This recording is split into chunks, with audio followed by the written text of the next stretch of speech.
a.m. and 10 a.m. Events occur in real time.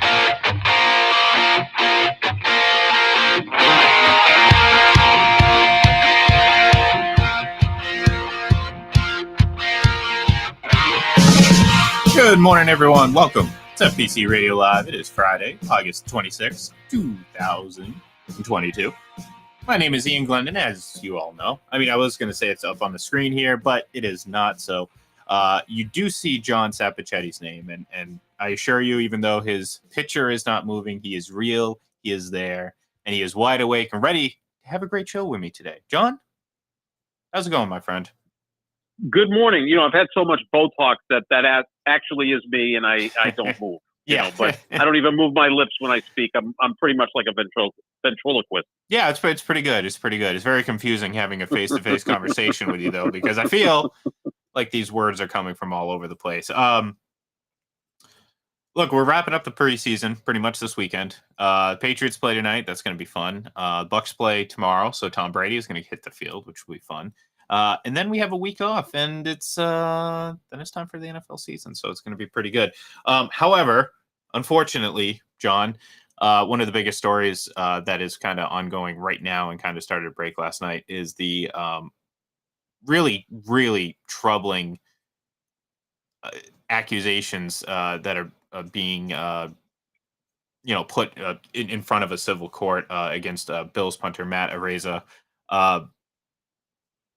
I'm not going to go into details, but the gist of it being that he and two others were accused of gang raping a 17-year-old last year at San Diego State University. And if you haven't read the report, I suggest, if you want the details to it, to do so.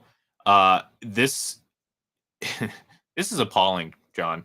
And quite frankly, the fact that he's still a member of the Buffalo Bills this moment, and look, I'll throw it out there. I mean, I'm not trying to jump to conclusions or jump to guilty before guilty and before being proven innocent.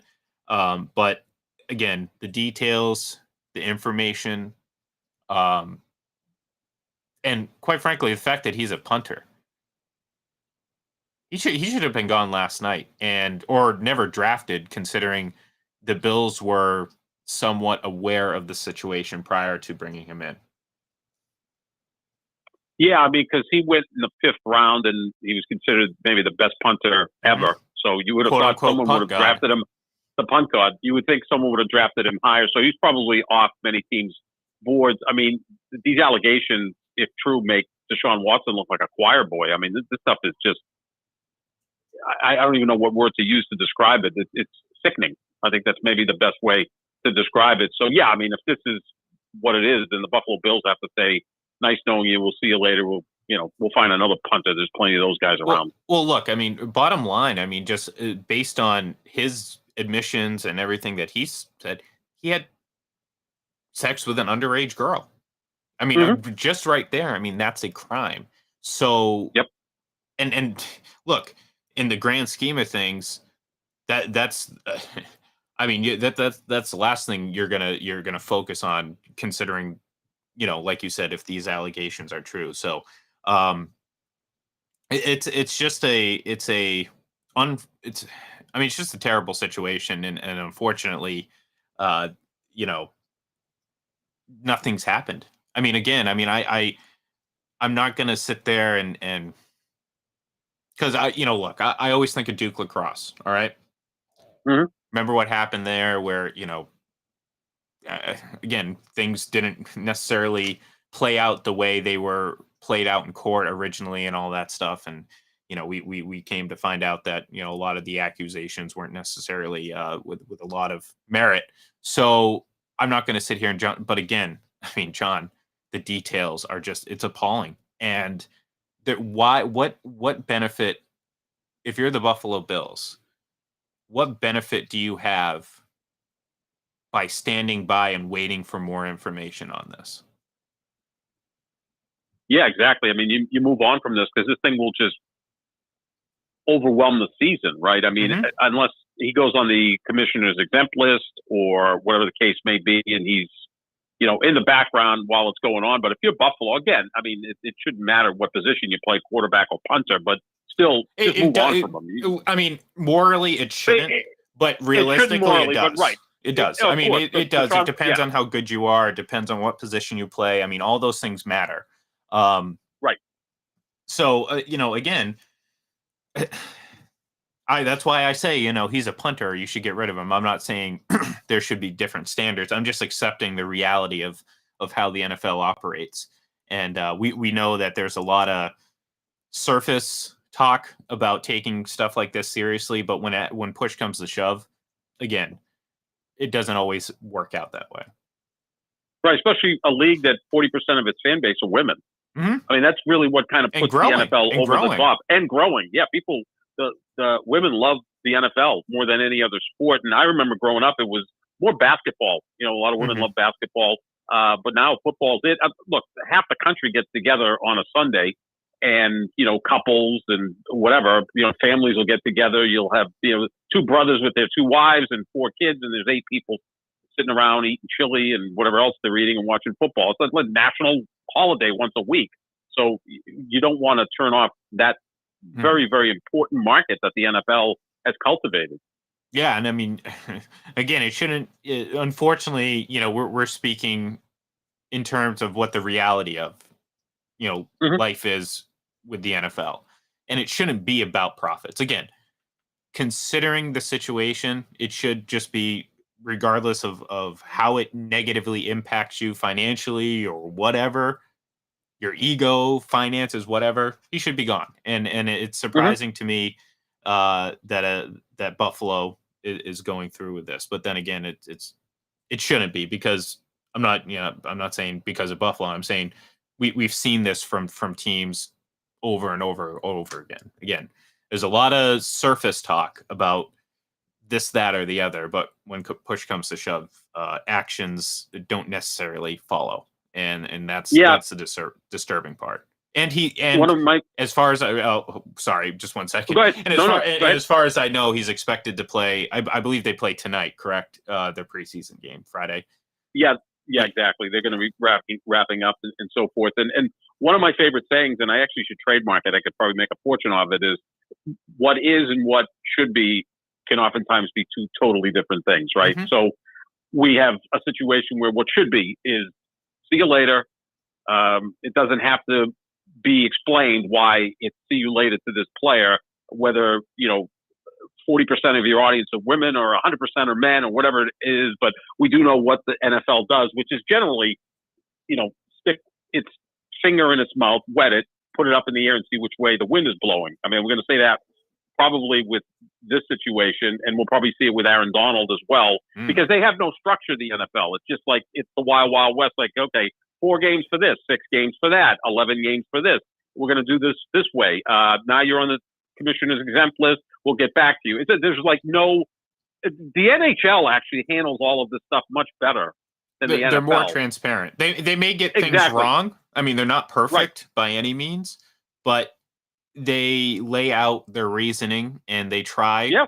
I believe in a honest attempt. Again, do I think everything's perfect? No. Do I think they still have issues? Absolutely. Because again, I mean, you're never going to have a perfect system, but they're transparent about everything. And there's inconsistency sometimes in but I think they do a good enough job trying to explain it, as opposed to the NFL who won't explain it. But I'm glad I'm glad you did bring up Aaron Donald, because that's something else that I wanted to talk about today, because the video that we've seen circulating. Now, the NFL has already said that there's nothing for them to do about any sort of suspension. And I think that's a little, again, a surface talk, John. If you're going to protect the players, protect the players. Don't, create some, oh, well, technically it was a practice, so we got nothing to do with it. It's not our problem. No, it is your problem. Because, John, for those who didn't see the video, there was a scrum at Rams and Bengals practice, and which is fine. I mean, scrums happen, and there's good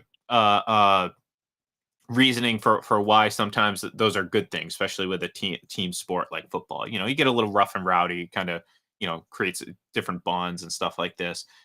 This Super Bowl opponents meeting in joint practices all week. Things are going to get a little a little tension, a little angst or whatever. So a scrum's not surprising.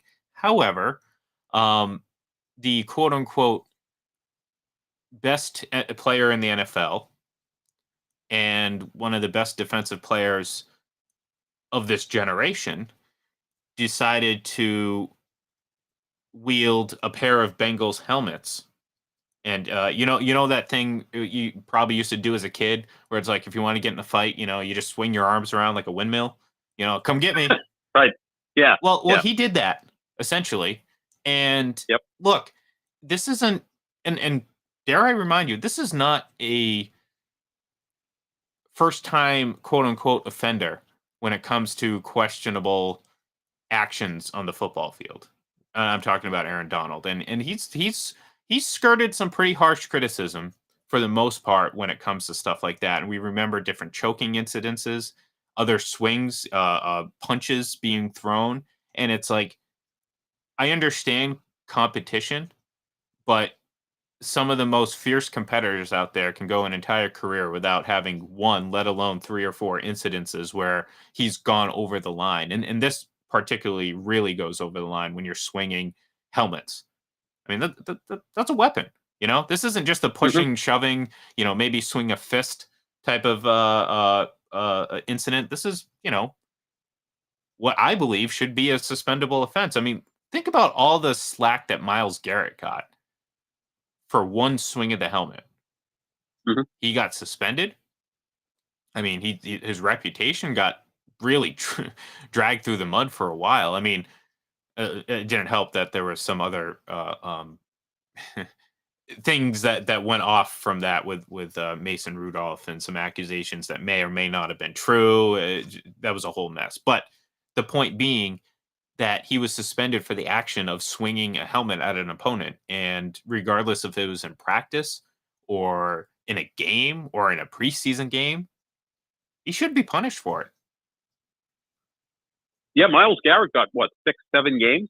The end of that season was taken away from him. So obviously there was a financial concern for Myles Garrett because you don't get paid for these games that you're suspended. If I'm Myles Garrett, I'm going to monitor this and say, well, why did I get 6 or 7 games? Yeah. And Aaron Donald's not going to get anything because it's a joint practice. Like, it is still a workplace situation, right? I mean, if you're the Bengals and 2 of your players get hurt or, maimed by Aaron Donald, who's flipping out and wielding helmets like it's something out of Game of Thrones, like he's just beheaded people, I would be kind of upset at that. Now, Zach Taylor said it's just boys being boys, but Zach Taylor's very close with Sean McVay, the coach of the Rams, so they had this, joint practice heading into their matchup this weekend. And again, maybe you shouldn't have the 2 teams that met in the Super Bowl have joint practices, 6 months later. There might be some carryover after that. But again, it's not excusing Aaron Donald doing what he did. And he's done this before. He was choking Lucas Patrick last year, member of the Green Bay Packers. Yeah. He's becoming like this generation's Ndamukong Suh. Like, great player. No one doubts that. But he goes beyond the edge. And look, Reggie White to me is the greatest defensive lineman ever. I never recall him doing anything close to this stuff. No. He was like a God-fearing man. I think he would knock someone down and then help them up. And knock them down again and dominate. But, he didn't have to resort to this type of stuff. Well, that's what I'm saying. And that is, this goes beyond boys being boys. Boys being boys is fighting and that's fine. Like I said, I'm all good for camp fights. I like them, John. I like that they're into it that much that it creates that much energy. You know what I mean? Like I'm all for it, but there's a very clear line that you just don't cross, and clearly he crossed it. So like that's not an incident of boys being boys. I mean, he's swinging helmets. So do I think he should be suspended? Whatever, like the 7 games. I don't know. I'm not saying that. I'm saying there should be discipline and kind of, the NFL's MO though. Like I said, it's all surface. Oh, we care about player safety. oh wait, this technically our rules say that we can't govern this, so unfortunately there's nothing we can do. Then you don't care about player safety, because that's a huge Right. player safety concern. You know? Oh, absolutely. If he connects on one of those swings, you could kill someone. Yeah. I mean, those helmets are weapons, like you said, and this is not your average guy swinging the helmet.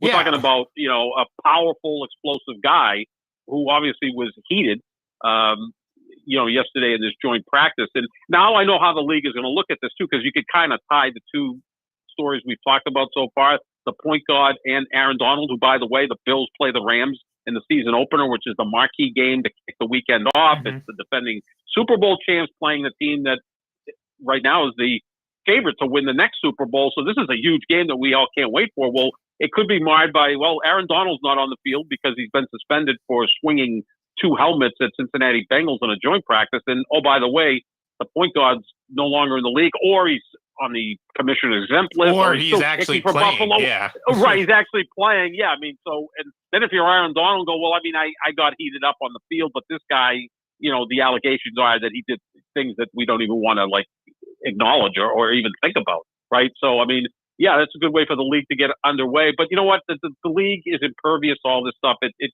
can't help itself but be successful, because it'll probably lead to better ratings, because everyone's going to be watching the game going, oh, what's this Aaron Donald guy all about? Or what's this crazy punter all about?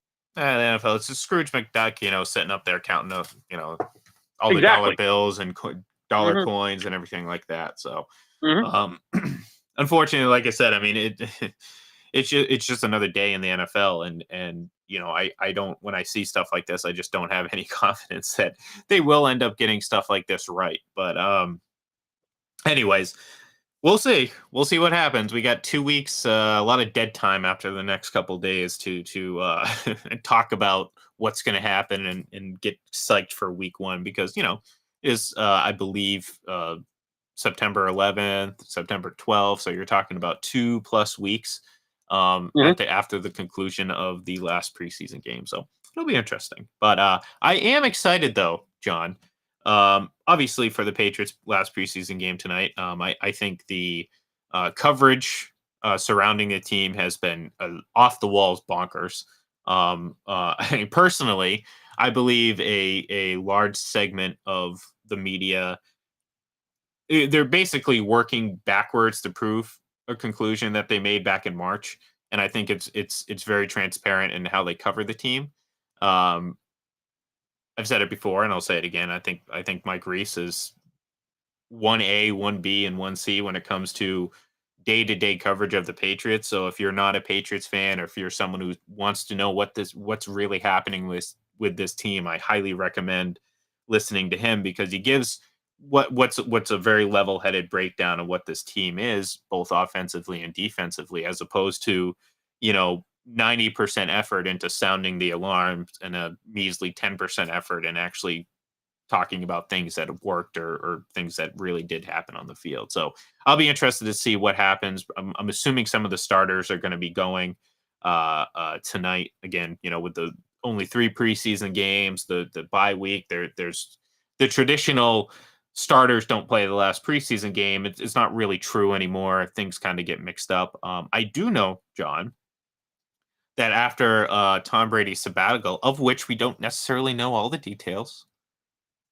he will be playing tonight, or tomorrow, rather, when the Bucs conclude their preseason. And it might just be a chance for first time to see Tom Brady and Julio Jones connect on a football field, because I'll be honest, I'm kind of eager to see what that's going to be like, and if there's a bit of magic there for them to capture together, 2 old guys, respectively.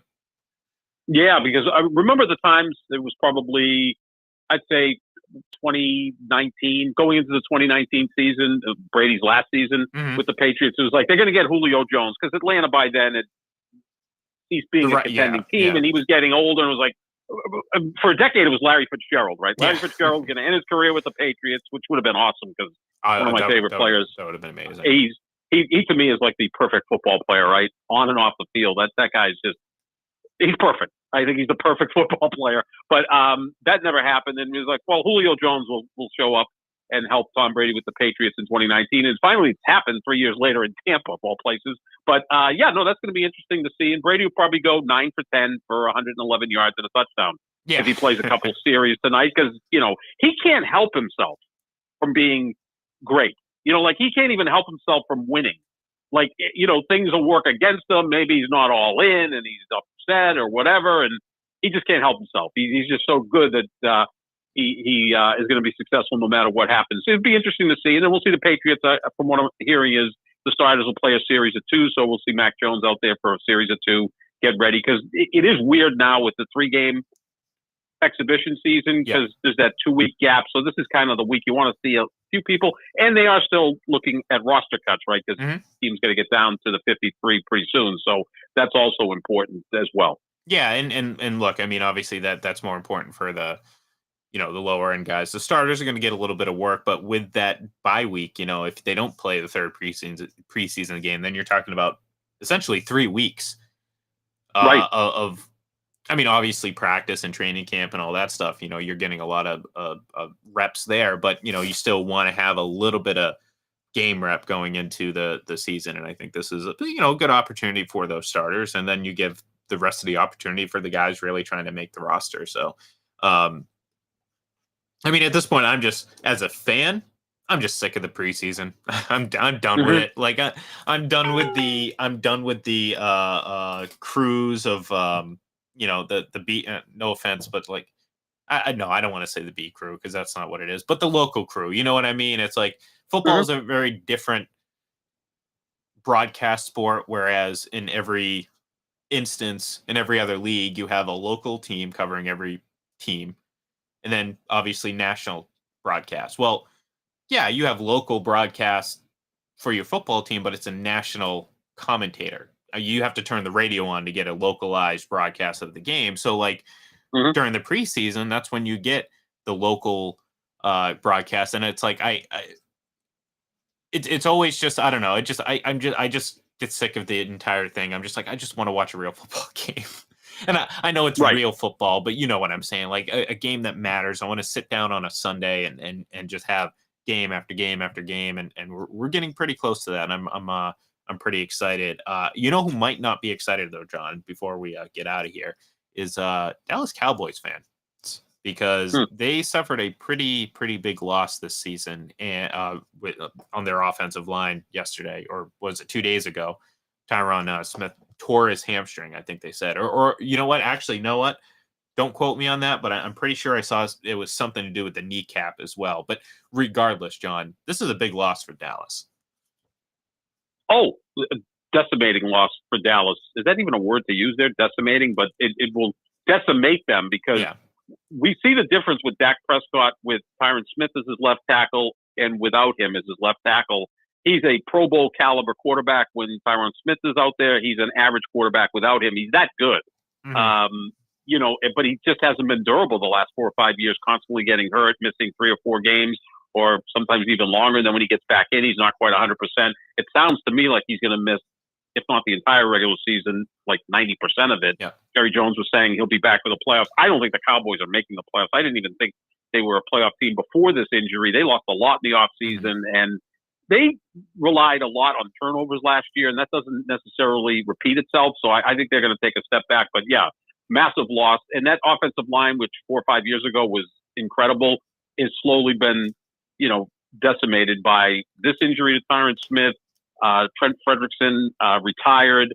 You've got Zach Martin still really good at guard, and then La'el Collins is now playing in Cincinnati. So they've lost pretty much 3/5 of their offensive line, which is what made them, a pretty potent offense the last 4 or 5 years. Yeah, and look, a guy like Ezekiel Elliott's not getting younger. And we know how short the running back, a lifespan or shelf life is in the NFL. So, you can't expect him to just carry the load like he could have maybe done 5 years ago. But yeah, I mean, like this is look, Dallas. A lot of people enjoy seeing Dallas struggle, and I'm not going to say I'm one of them, but I'm also not going to not say I'm one of them.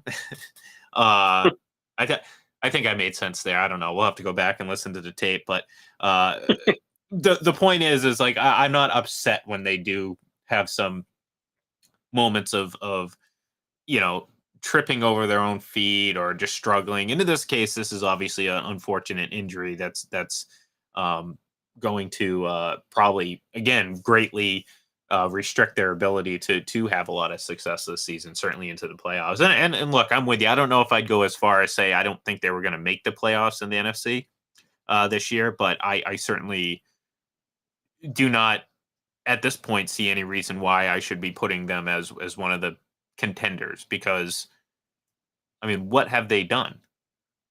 Like, I understand, everyone loves Dak Prescott. He seems like a great guy. You know what I mean? But I mean, what really, John? I think it's a rhetorical question, but like in reality, I'm kind of really starting to wonder, like, what have they done besides being the Dallas Cowboys? And look, I know the answer.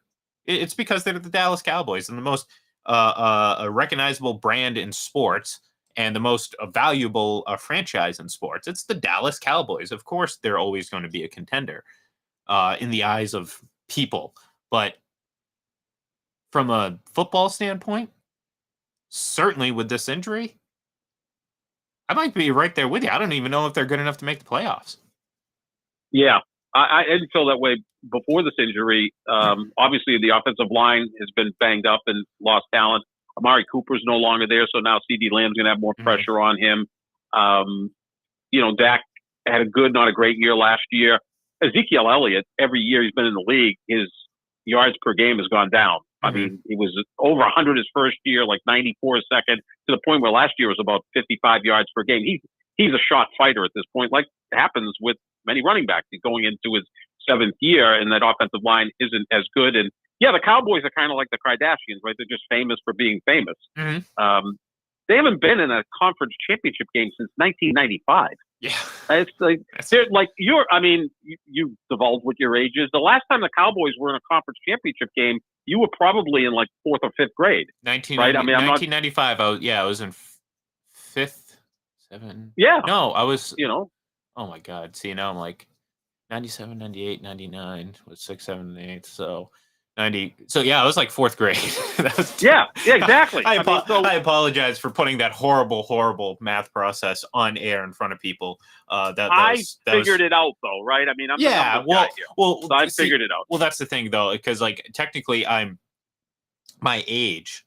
I could have been a grade younger. I could have, I graduated high school in 2004. I could have technically graduated high school in 2005. I was kind of in between. So sometimes I went to school. I went to UMass when I was 17 years old. So not because I was some sort of genius, but maybe I was. But you're in that weird month. You're born in the month that kind of is a flex month. And depending on school, where you are too, it kind of fluctuates. And at the time, I was in Maine, and the cutoff date was actually on my birthday. So it kind of I literally was right there. So, but we're not here to talk about education. That's I've had enough of that. You did enough of that yesterday. I did enough about that yesterday. So if anyone out there is interested in going back and reliving that, I at IGLEN31 on Twitter, and I'd be more than happy to hear your opinion on it. So I'm with you 100%. Good. That's what I pay you for. That's what I pay you for. That's to be with me 100%. You're Bill Belichick, and I'm Matt Patricia. Yeah, there you go. If I put a beard on you, I can Photoshop a beard on your face. You can, maybe a pencil in your ear. You got a little Matt Patricia thing going on with there.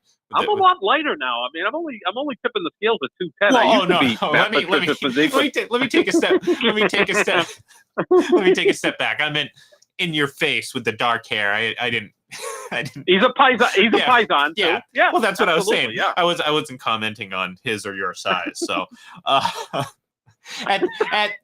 at this moment, I'm going to have to say that we'll have to say goodbye for the rest of the day and for the rest of the weekend. So, thank you everyone for tuning in. Stay tuned. Follow at FPC Radio Live on Twitter for updates to the show. We're going to have, obviously, as we approach the NFL season. Probably a couple tweaks here and there, a little adjustment, and a little bit more a solid schedule moving forward. So keep an eye on that. Keep an eye on when we're going to be back on the air next week. And get ready, folks. We're going to have a great NFL season, a great sports season, and a great rest of 2022. I'm staying positive, at least for the moment. So thank you, everyone, for tuning in. Give us a follow on Twitter. Head over to fullpresscoverage.com, fullpresshockey.com, and have a great and safe